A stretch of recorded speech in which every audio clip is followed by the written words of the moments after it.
नमस्कार फ्रेंड्स, मैं पूनम तो स्वागत करती हूँ आपका अपने यूट्यूब चैनल पूनम के गीत से गीत में। बहुत ही मार्मिक और रुला देने वाला ये दहेज पर का गीत है। कैसा लगेगा कमेंट में जरूर बताइएगा।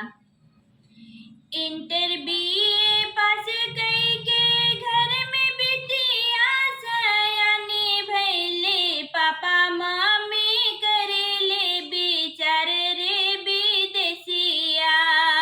पापा मम्मी करेले बिचार रे विदेसिया। इंटर बीए पास कई के घर में बिटिया सयाने भैले, पापा मम्मी करेले बिचार रे विदेसिया। पापा मम्मी करेले बिचार रे विदेसिया। मम्मी काहेले स्वामी घरवार खोजत हो। मम्मी कहली स्वामी घरवार खोजत हो। दुआरे पे बजत सहनाई रे विदेसिया। दुआरे पे बजत सहनाई रे विदेसिया।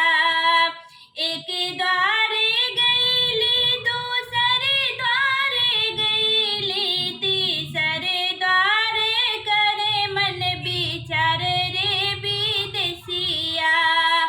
तीसरा द्वार करे मन बिचार रे विदेसिया।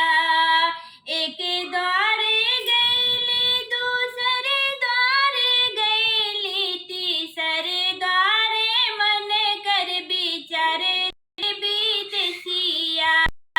तीसरा मन करे बिचार रे विदेसिया।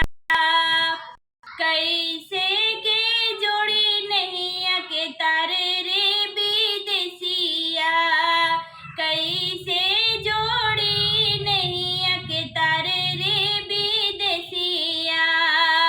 भैया कहेला पापा चिंता जनी करिहा हो। भैया कहेला पापा चिंता जनी करिहा हो।